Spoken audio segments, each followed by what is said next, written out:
To what extent are racially motivated hate crimes in America impacting the citizens' work, identity, relationships, and productiveness? That's my research question. Now let's investigate it. The key terms for a unit are conflict, intolerance, perspective, and equity. According to the FBI, there are 4 reasons why hate crimes are committed. Number 1, they're immature, and this is called thrill seeking. Number 2, when the attacker is trying to defend their area or their workplace. This is called defensive. And number 3, retaliatory. This is viewed as revenge or terrorism. And number 4, mission offenders. They attack because of racial or religious purposes. What I'm about to show you right now can be an example of a defensive or retaliatory form of hate crime. Just another peaceful day of cleaning.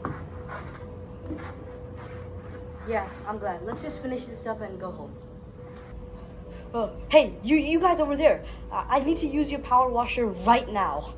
You mean this? I'm sorry, but you're not allowed to use it. What do you mean I'm not allowed to have it? Obviously I am. Just give it to me. I'm sorry, sir, but rules are rules.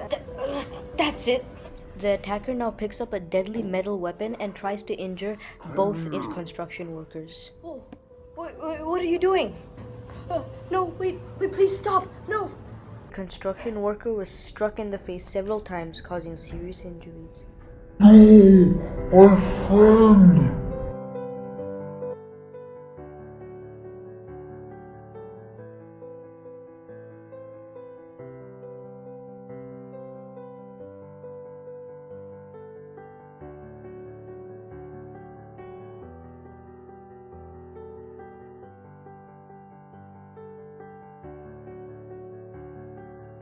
The most diabolical long-term effect of hate crimes can be denying your identity that was targeted. This can lead to more emotional suppression, stress, and anxiety.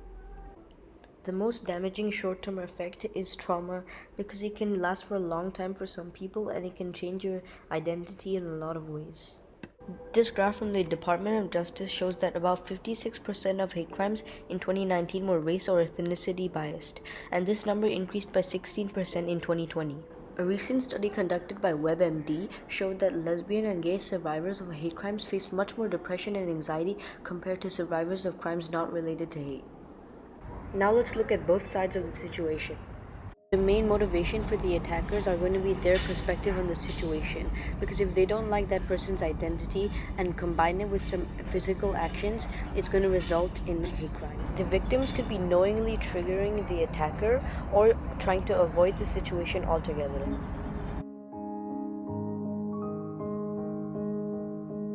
By witnessing or being a victim of a racially motivated hate crime can lead to severe impacts such as anxiety, depression, and emotional suppression at work. But the most fateful result of a hate crime on a person will be that person denying that part of their identity that was targeted. This will lead to confusion, uncertainty, and overall more pressure in their life. The consequences of this can lead to drug use or loss of trust in the workplace, which can result in poor communication. This will decrease your work productiveness, as not being able to freely communicate with any colleague or losing trust or confidence in an employee could get you or them fired, or leave them with more pressure not only at work but outside of work. So how can I reduce hate crimes in my area? Let's stop the hate. Well, firstly, go to the authorities and file a report. To end the cycle of prejudice, you can educate your children to make them understand both perspectives of the situation. This will give them a better understanding of the situation, which can make them stay away from these kinds of conflicts and also help prevent them.